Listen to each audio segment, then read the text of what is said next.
I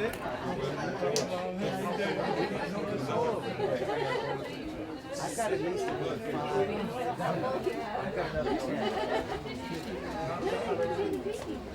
Well, this is a piece of contemporary London history. You know, I mean, like a nightclub in Soho that lasted 30 years. It's unheard of, really. I mean, most nightclubs, they last a couple of months, they rise and they fall. 2-3 years, and you know, that's really saying something, but 30 takes it to a whole new level. But people who try and do everything like in one spot every night, the same thing, it's never going to work, you know, for long anyway. So that's why nightclubs constantly always looking for somebody to come and do a night, you know, and that's what's created the club scene in London really in the last 30 years. Let's get with the unwritten law and let's do what we do down here and have a good time and welcome the band. Here they come, a big hand for none other than Katie, Prado and the Mambolero.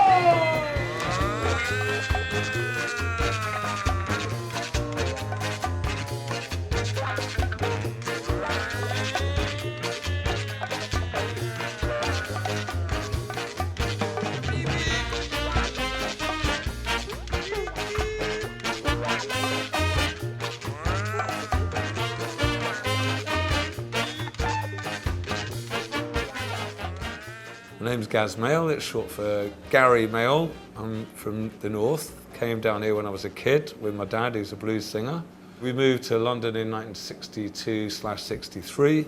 He emigrated to the States, the land of his dreams, Hollywood, in 1969 when he made his first few dollars with the Blues Breakers. And I set up this club here, what we're sitting in right now, in 1980. I've been doing it 30 years and it's called Gaz's Rockin' Blues. I actually did a night in September 1979 when I had a little clothes shop in Ken Market where all the kids who were bunking off school used to hang out and like, you know, try different outfits on and stuff and play records all day long and like, you know, do what kids do. Andrew Chorosky was running a thing called the Two-Tone Club. That seemed to be the kind of the style of the day and we're all into that at the moment because we used to play a lot of ska records down my shop. And they got me in to DJ, so I was playing like a load of ska, original rocksteady, early reggae, skinhead reggae, that kind of thing. I was visiting a friend who had a night in Gossips. It was a nightclub, 69 Dean Street, around the corner from here in Soho. I said, guys, you've got to come down. I've modelled it on the Two-Tone Club when you were DJing there. I said, oh, really? Okay. So I was in the West End with a friend, went down there, and there was like great music, but only 2 people there. 2 fat girls on the dance floor, and that was it. Otherwise, completely empty. On my way out, there's this black guy who's a manager, I think it was called Johnny something, and he said, oh, suppose you could do better then. I said, suppose I could. If I was going to do a nightclub, I wouldn't just play what I did at Andrew's club, that Two-Tone thing. I'd want to play everything I like, from like 20s trad jazz to some bloke banging a bongos to like kind of the latest drum and bass, which didn't exist then, by the way, but you know, whatever's new, whatever we liked, and also the backbone of it, loads of nitty-gritty rhythm and blues from the 50s, and that was what created the backbone of rock and roll. So I took on a trial period of 3 weeks, started July 3rd, 1980, and to my surprise, it was absolutely heaving. Queues all the way down the street and huge success. And I met up with the owner, Vince Howard, who was the only black guy who ran a club in the West End at that time. A big West Indian guy, looked like a cross between Muhammad Ali and James Brown. And he said, Gary, believe me, I know what I am saying. This club will run for 3 years. I'm like, 3 years? Terrified. Didn't know what 3 years looked like at the time. I was 22, just turned 22. I was like kind of, so I was only going to do it for 3 weeks, got a bit carried away.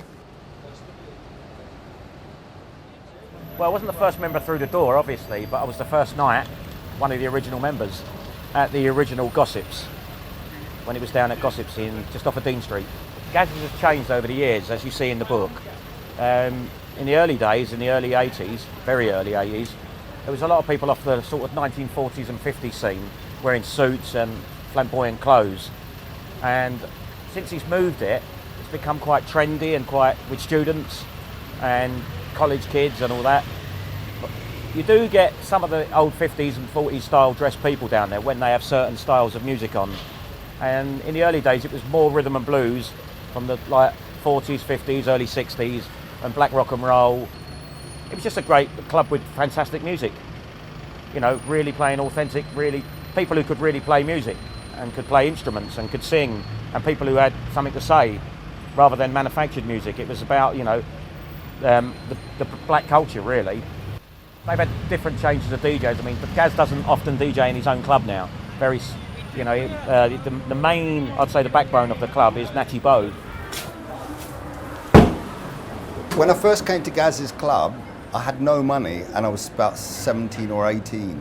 And then it was really packed then. It was all more tribal then. You had punks and skinheads and rude boys and dreads, new romantics and swing cats and rockabillys. Yeah, you had a lot more tribes going on. Now you can see it's very young people come into the club. They love it because people discovered the music that we'd always been playing as new music. Because they got bored of all this sort of commercial stuff and decided they wanted to hear something with a bit more integrity in it, a bit more soul. We don't play house music or techno. We do play music from the 20s to now. We do favour more the hip-hop jungle side of the modern sound. But mainly Jamaican ska, rocksteady reggae, black rhythm and blues, swing jazz, cumbia from Colombia, African, Afrobeat. I play some township jive South African music from the 50s. Quite a variety of sounds.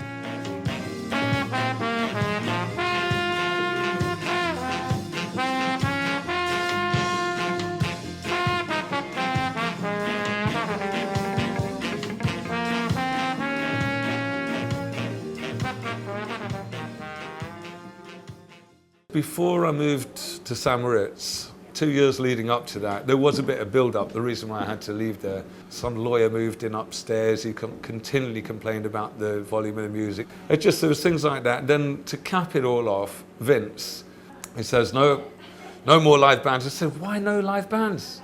He says, well, they scribble on the walls and they abuse the guest list. So, my God, Vince, that's what we do, you know. That's normal, you know. Leigh Perry, when he played there, came along 2 hours before the club opened with a sound check with a torch, inspecting the graffiti on all the walls there in the dressing room, and got his pen out and spent the next 2 hours scribbling "I kill the devil dead" and the like all over the place. And you know, it's like, you should just like cut that wall out, give it to me, and I'll flog it to the British Museum. And the manager, Mick, at the time, Mick Collins, very, very nice fella, he said, well, what I'll do, I've found this place round the corner, St Moritz, and you can have that for that Thursday. I got here that Thursday in November 1994, liked it so much, I thought, great. This here is Sweetie. He's run this place from 1960 to this day, and he's the reason what makes this place tick, because this is his game plan, this is his decor, his restaurant upstairs, St Moritz, and we just call him the boss. This is my club. It's open since 1960, and I've been running it. We had good fun, and then I have a restaurant here. People don't know my real name. My name is Sweetie because it's come from the name. I used to be a pastry cook for Madame Floris in the old days, where I made big cakes and used to make the girls cakes and all, and it was sweet to them. So I got name Sweetie, and it stuck to me all my life. Now I felt sorry, but all the stars we had down here, I never made pictures or anything. We had, you know, we had AC/DC, you call them. We had everybody down here. George Drummer wrote a song about me, Sweet in the St Moritz. Still, it's history now, isn't it? So, Gaz is a man, temperamentful. We have argues together. We fight together.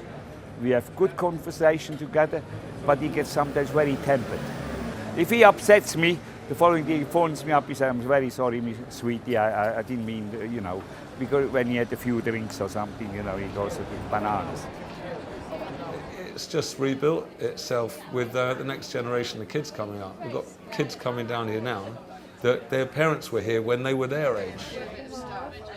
Gaz very kindly let me design my own flyer for my 18th birthday, which I had in the club, but I had to keep the logo and I had to feature the band. It's really nice to see it all these years later. This is 13 years ago. What was great was all my friends came and some of them had never been to Gaz's Rockin' Blues, and it was kind of an initiation. My parents came, squares came, geeks came, rockers came. I mean, that's what's so great about this place. Anyone can go. And I had no idea that he kept every single flyer, but the man clearly knows how to document.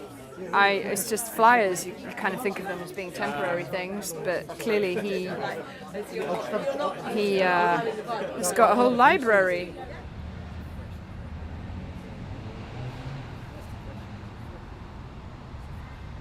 They've got a wonderful little exhibition at a gallery here.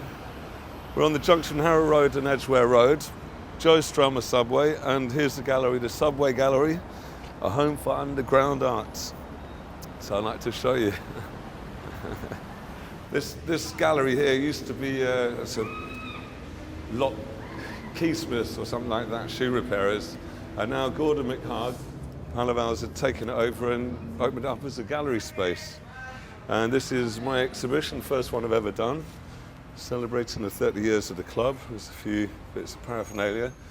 This here is the original sign that was at Gossip, 69 Dean Street, when I was down there. There's a couple of my cool record medals for the 45s.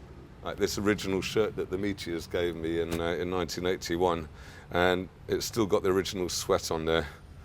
And I thought if I washed it anymore, all of that would fade off because it was all just hand paint, hand drawn.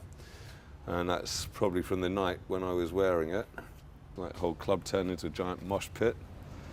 Got a bit of footage on there of my 5th anniversary 25 years ago when I hired the ULU, University of London Union, Mallet Street. Had a big extravaganza there and had loads of bands on.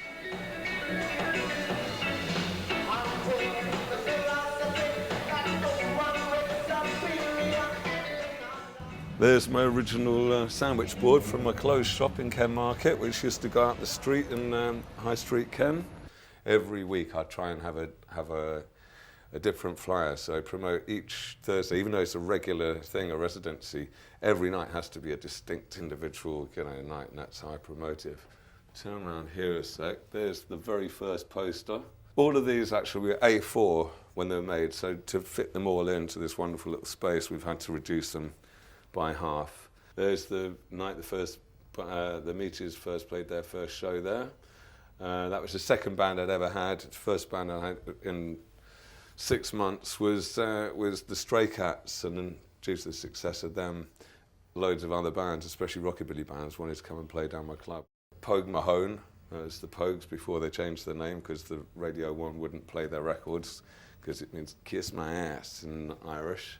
A lot of them were done by myself, and a lot were done by a guy called Christian Correll. We didn't have computers in those days, so there was no photoshopping and all the rest of it. Literally, you went to a photocopier's and scanned something, cut it out, glued it into place, drew around it, or added whatever you want, your graphics, and then you photocopy it again, and instant poster. This was actually black and white at the time now, and it sort of ended up in a box. And I thought, well, let's bring that out. I bought that off this lad who came down the club wearing it. I said, I've got to have that jacket. So I managed to catch him when he had no money one day and give him 70 quid, and he was over the moon. It was like a night when my dad played. We were supposed to have this other band playing, and then at the last minute I heard my dad was coming, so we just exclusive, and some of us lot backed him up. I walked in there, and I had a tear in my eye as my missus says, look, your life's work. I was thinking, God, is that it?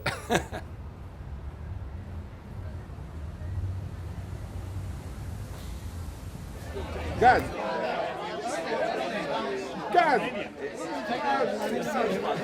They call me Smokey. But hold on, Charlie. But I gate crashes dues all the time, I've heard about it last minute. But I'm one of the old diehards. Knew him from a kid, like, you know, and knew his dad and everything. I used to be a groupie around his dad. This is when West End was West End, you know? So I'm one of the last of the diehards.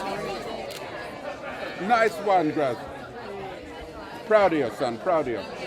Well, I've been going to the club, but I'd rather stay home. In my age group, I usually stay home and look at news at 10 now, you know? And that's it. I can't take the nightlife anymore. Let's hope this fucking works. See, I can't understand that, man. Jesus.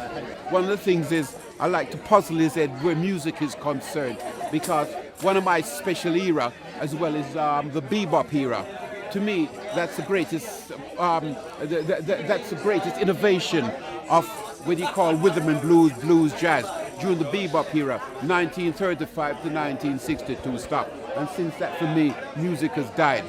This is well antiquated. Fucking camera doesn't work. Work, you bastard, work. Then the electric music came along and killed, actually destroyed live music. Yeah, but thank God live music is coming back again. But it's in the old diehards like myself that keeps it alive in a way. Yeah, you used to listen to that.